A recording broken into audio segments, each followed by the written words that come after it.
Office එකේදී විතරක් නෙවෙයි මම දැන් ගෙදරදීත් IDD කෝල්ස් ගන්න SLT ෆෝන් එකේ. ඔබේ නිවසේ SLT දුරකථනය දැන් IDD පහසුකම සහිතයි.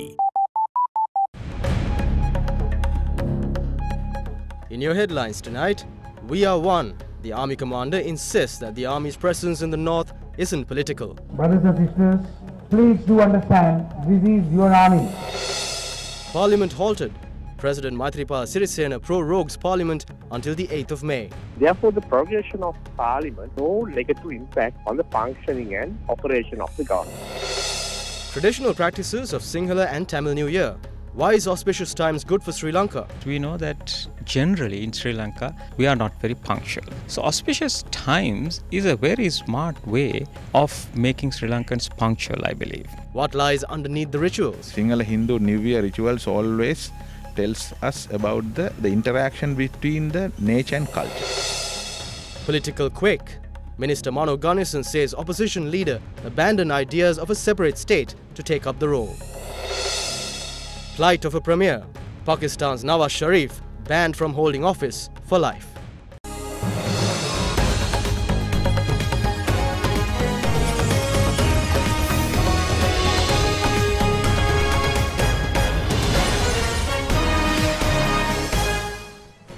A very good evening and welcome to First at 9. I'm Rinesh Bongzo.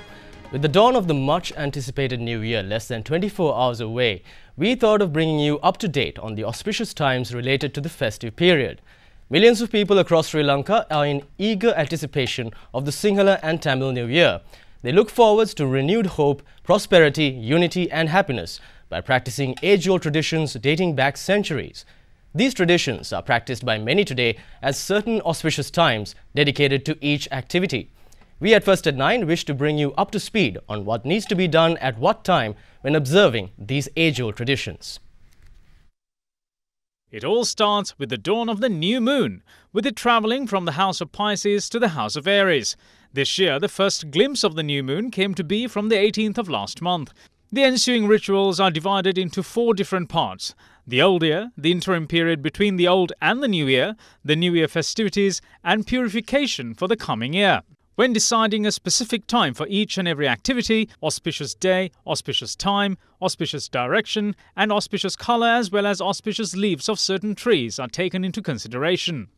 Senior lecturer at the Department of Psychiatry at the University of Colombo, Mahesh Rajasurya, has some interesting views on auspicious times relating to Sri Lanka.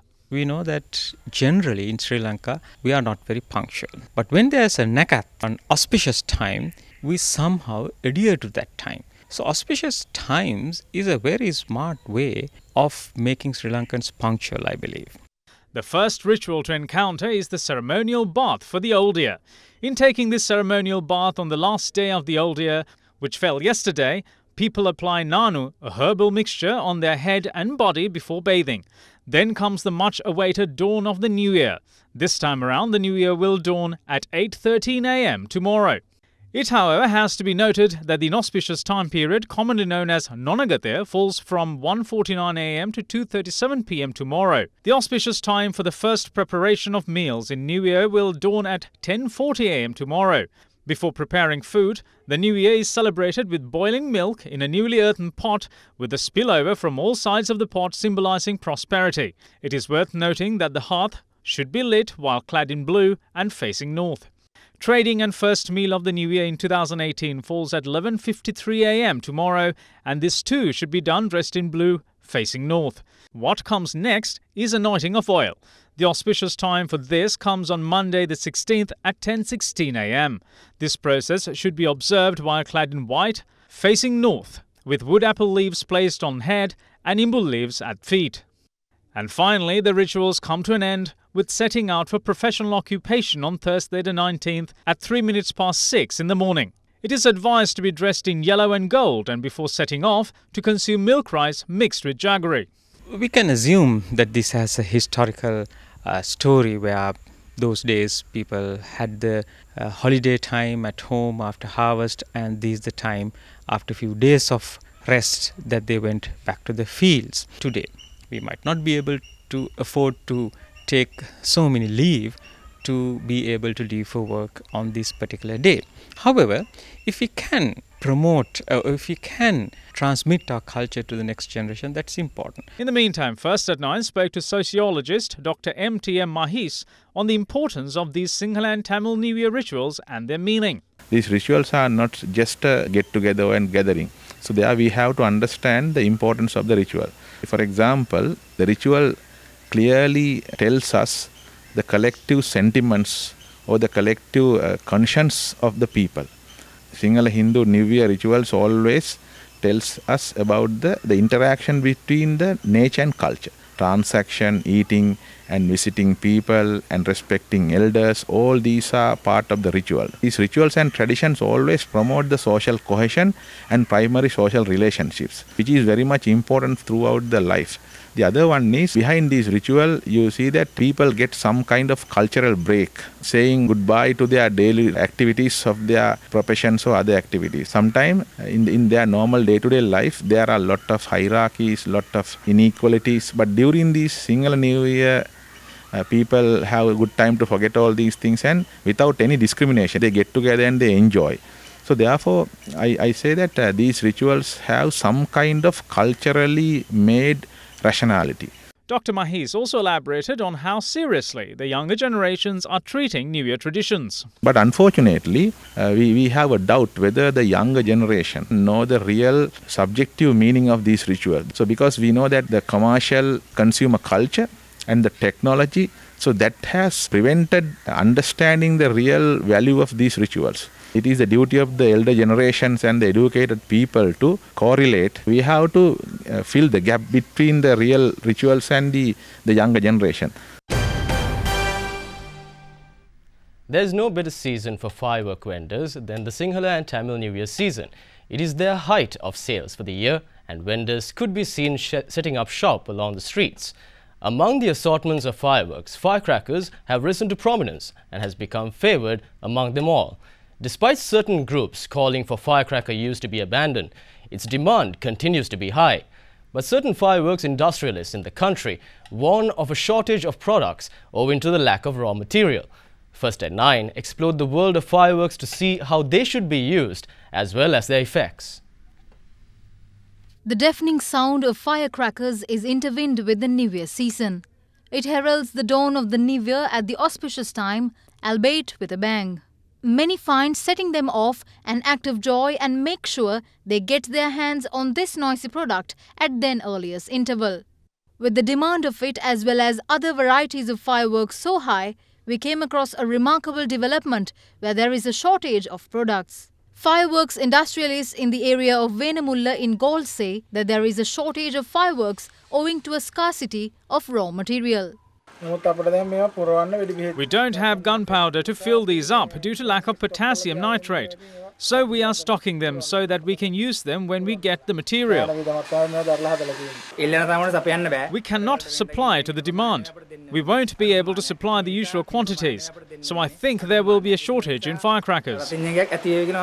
Given the effervescence of the New Year, it is easy to get carried away, failing to take necessary safety precautions when setting off fireworks. It really can be the perfect ending to an already perfect day, provided we are careful and take all possible safety measures. During Sinhala Hindu New Year, you could expect certain injuries going up, especially such as firecracker injuries. As far as cracker injuries are concerned, it is always advisable that children are not given crackers to light, as well as those who are under influence of liquor.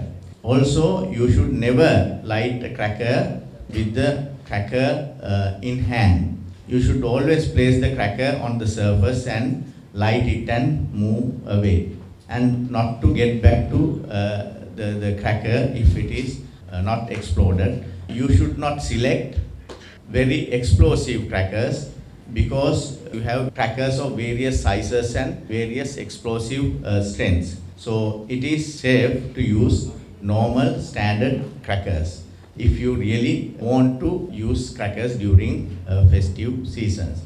Although fireworks bring joy and excitement to us, what of animals? There is an element of fireworks, especially ones such as firecrackers, which produce loud explosions, causing stress to animals. Environmentalist Jagat Gunawardena says loud and unexpected noises can be painful to animals with sensitive hearing and is extremely frightening. Many homes have pets and they get frightened, and sometimes they rush around banging themselves against objects and injuring themselves, and sometimes some pets get entangled in barbed wires when they try to rush away from the sound, and this causes a lot of casualties in pet animals. In addition, we have seen that urban areas have a lot of wild animals which are lurking in the area, unknown or unseen by many people. The saddest part of the story is that this period of time is the breeding period of many birds, including some water birds which inhabit urban wetlands, and this lighting of firecrackers frightens the birds that are nesting and incubating their eggs, and this sometimes leads to them abandoning their nests and eggs. Sometimes there are young birds in the nests which also get frightened, and when they wriggle around, they fall from their nests and they either starve to death because their parents cannot find the young, or sometimes they fall prey to predators that are prowling in the undergrowths of the habitats. If there is one activity people are busy doing this festive season, it would be shopping. Other Derana took to the streets to witness how the city of Colombo is gearing up for the Sinhala and Tamil New Year. From special discounts to seasonal offers, this festive season is a month to splurge on family, friends and loved ones.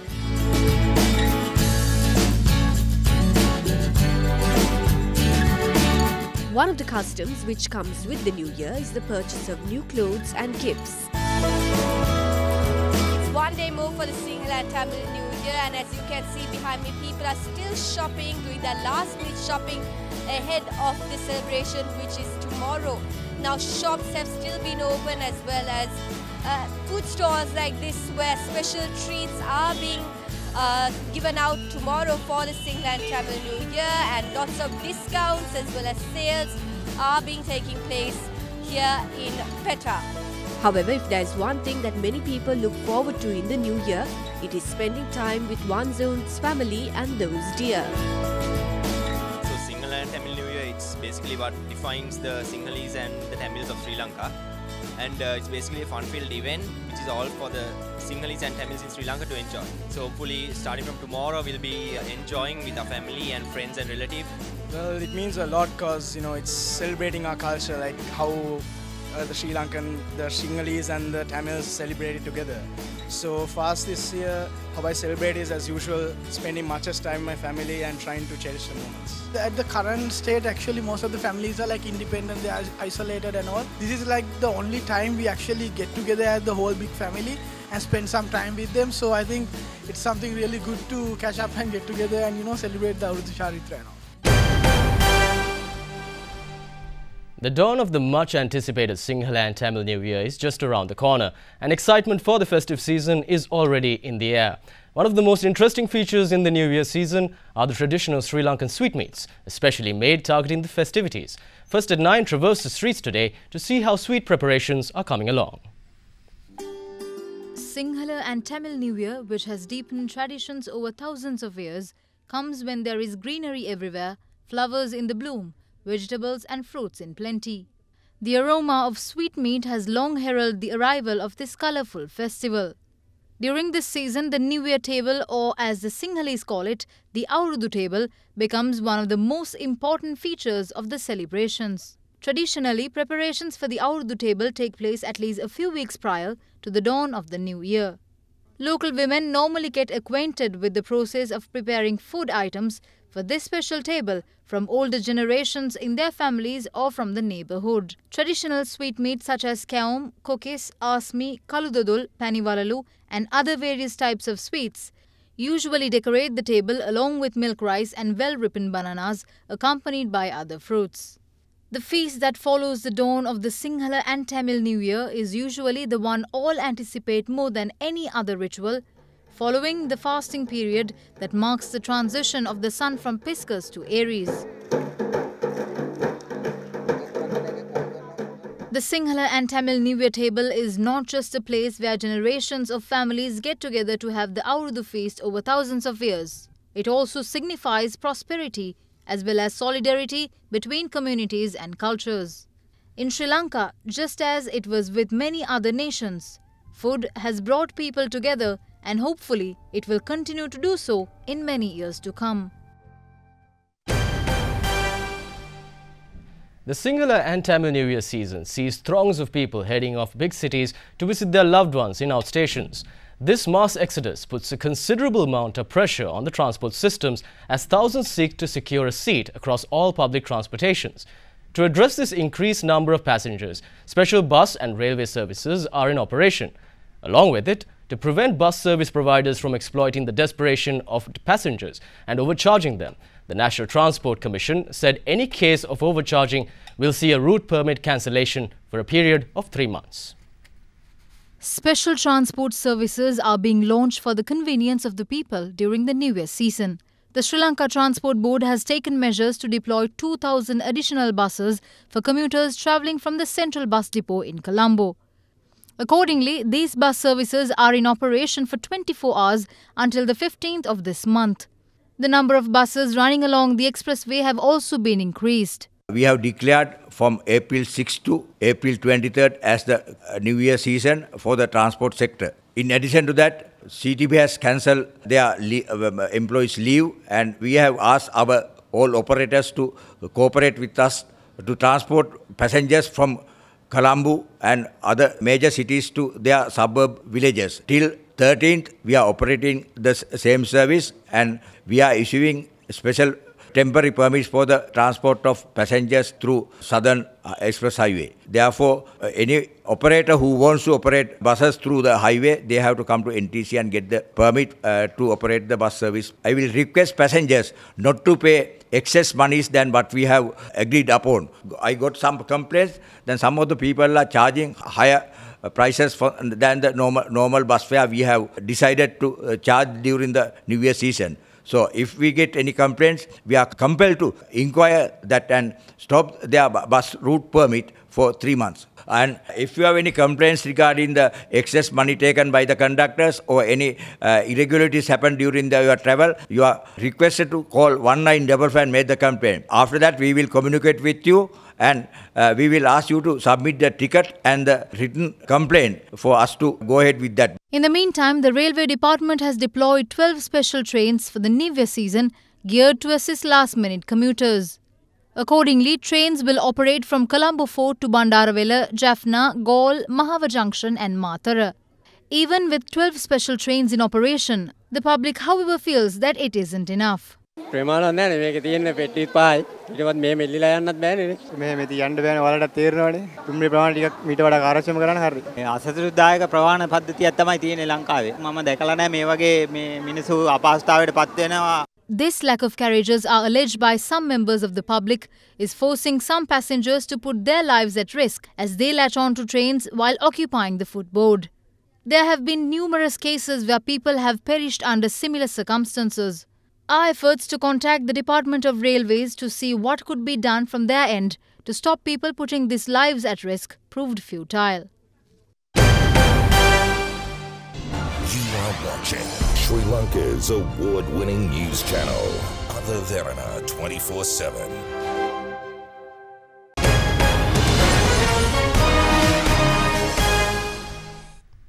Welcome back. As various opinions have been raised with the temporary suspension of Parliament, Government Information Department said today that prorogation will not have a negative impact on the functioning and operation of the government.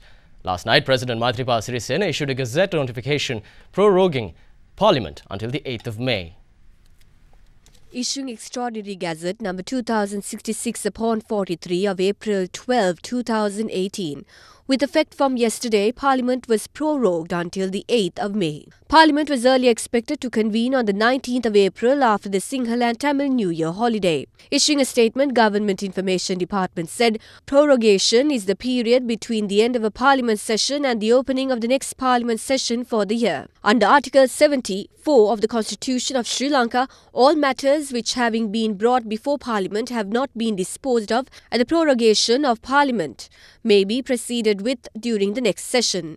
Meanwhile, speaking to First at 9, Director General of Government Information Sudarshana Gunawardena said the prorogation of Parliament has no negative impact on the functioning and operation of government. By Gazette Notification, Gazette Extraordinary 2066-46 of April 12, 2018, the effect from Thursday 12 April 2018, the Parliament was prorogued. The next Parliament session will commence on 8 May 2008. Under Article 74 of the Constitution of the Democratic Socialist Republic of Sri Lanka, all matters which having been brought before Parliament have not been disposed of at the prorogation of Parliament may be proceeded with during the next session. Therefore, the prorogation of Parliament has no negative impact on the functioning and operation of the government. UPFA parliamentarian SB Disqualifies says that they will sit in the opposition during the next parliamentary session and will ask for a broader public mandate together with the joint opposition. He expressed his views addressing a function held in Kandy today. We will convene the Central Working Committee of the party to approve the suggestion of withdrawing from the national government. We hope to sit in the opposition at the next parliamentary session with the other parties in the opposition, and we hope to ask for a broader public mandate together with them. They are anyway our closest relations. We will not think of anything without them.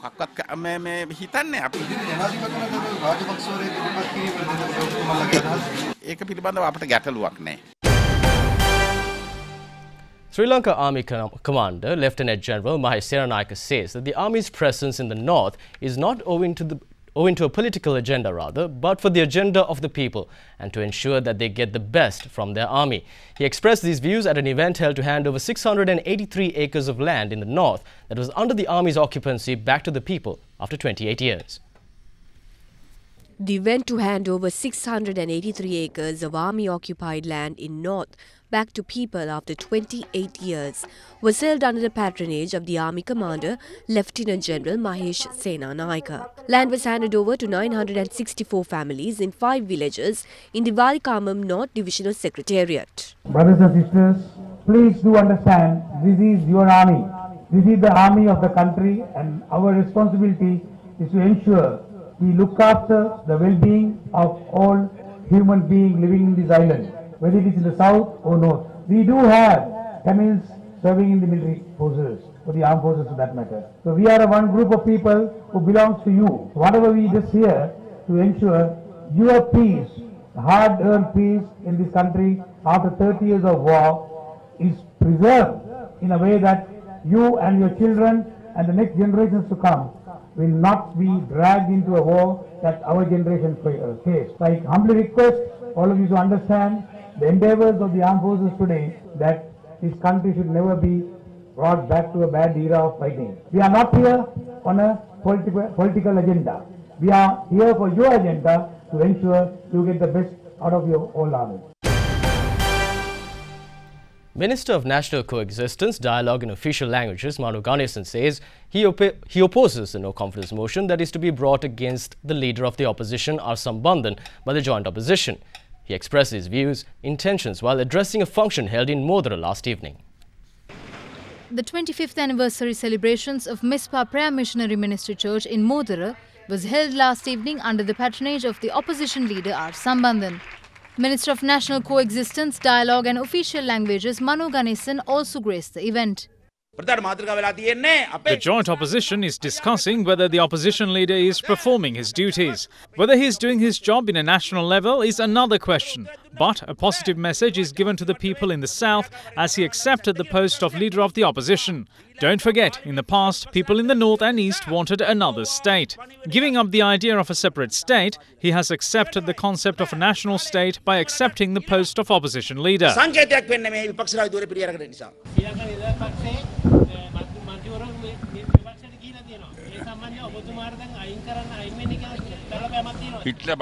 First, let's see. Don't be impatient. Reginald Kure, who was sworn in as the governor of the Central Province yesterday, once more took oaths as the governor of the Northern Province. He was sworn in before President Maithripala Sirisena today. After being sworn in, addressing media, he said he had to revert back to his previous post owing to strong demand from northern people. In the meantime, PB Disqualifies, who was sworn in as the governor of the Uva province, yesterday took oaths as the governor of the central province before the president. He will hold the dual role of being the governor of both the central and Uva provinces.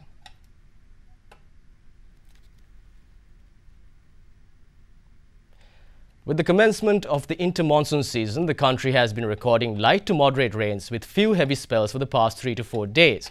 However, the intensity of rains increased during the last 48 hours. Director General of the Department of Meteorology, Sharif says that active thunderstorms are expected to prevail over the island until the 17th of this month. Meanwhile, heavy showers were experienced across the island today as well. Heavy rains were experienced in several areas of Kalutara today. Meanwhile, minor floods were experienced in several areas across the Galle district in the past 24 hours. Day-to-day activities, including New Year shopping in the central hills of Nuwara district, came to a standstill owing to the inclement weather condition. Police requested tourists to refrain from cycling due to heavy mist in the area. Meanwhile, strong winds accompanied by rain was experienced in Poonava in Nadunkeni in Vaunia today.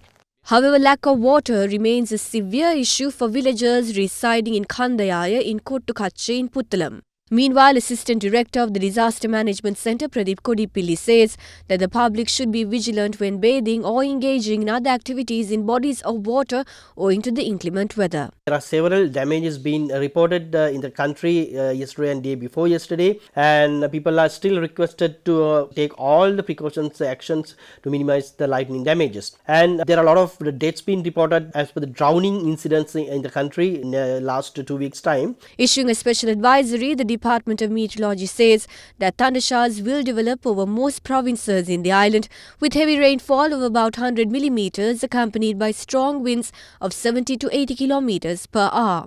Speaking to other Derana, Director General of the Department of Meteorology, Sarath Premalal says that the intermonsoon is expected to continue until the end of the month. Usually, month of April belongs to the first intermonsoon season. So, what we can expect during first intermonsoon, that is afternoon thundershowers. Now, we can expect active thunderstorms until 16 or 17, but after that it will be that the activity will be reduced. But even after 16th and 17th, we can expect afternoon thunderstorms until end of April.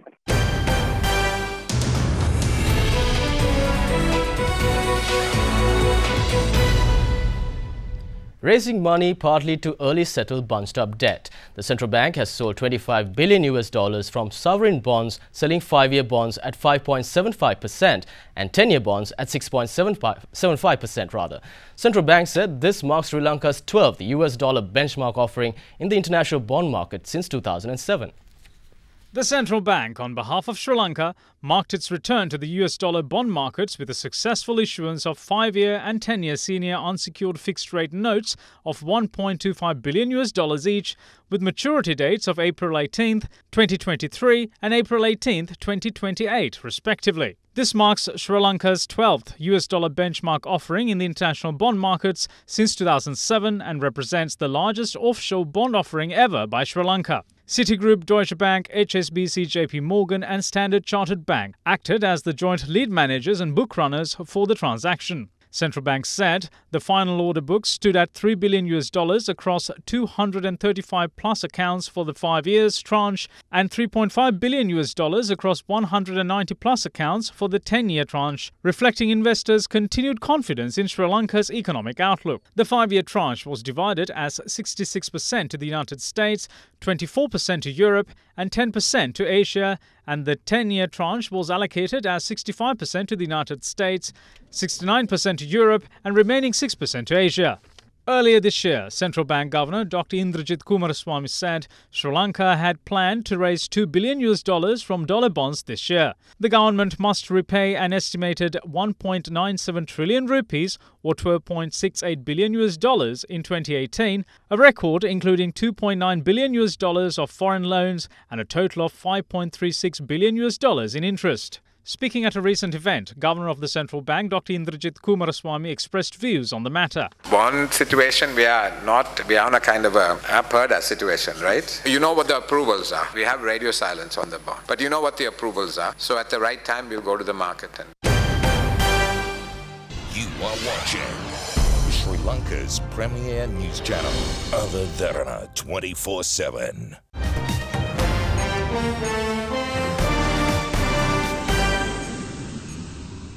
Welcome back. In the international news, Supreme Court disqualifies deposed Prime Minister Nawaz Sharif today from holding office for life amid an ongoing corruption trial and ahead of general elections due this year. The Supreme Court barred Sharif from politics in July over an undeclared source of income, but the veteran leader maintains his grip on the ruling Pakistan Muslim League Nawaz Sharif party, even though he is no longer its leader. Friday's ruling addressed an ambiguity over whether he was barred for life or for a specific period for not being honest. Sharif and his family have called the corruption proceedings a conspiracy, hinting at intervention by the military, but opponents have hailed them as a rare example of the rich and powerful being held accountable. The military denies any such intervention. You are watching Sri Lanka's #1 news channel, Other Derana 24/7. In your sports, Sri Lanka was honoured with 2 more bronze medals today in the boxing ring on the 9th day of the Commonwealth Games worked off in the Gold Coast of Australia. Devanka Ranasinghe secured 3rd place in the 46 to 49 kg weight category, while Ishan Bandara won the bronze in the men's 52 kg weight category.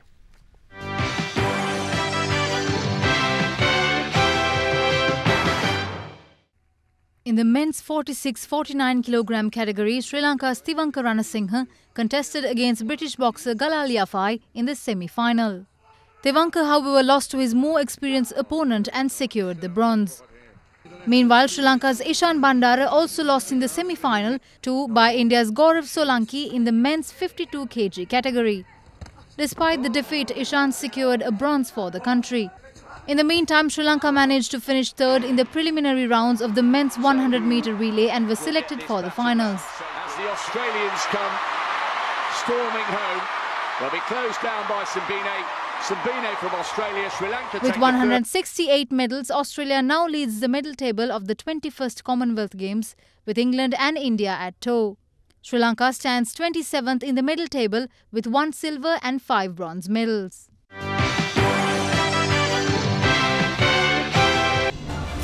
Watching Sri Lanka's award-winning news channel, Other Derana 24/7. And before we go tonight, with today being a Friday, it's time for the good story of the week. Tonight's story comes from Ambalangoda about an act of kindness by a group of children in saving an owl chick of a dwindling species.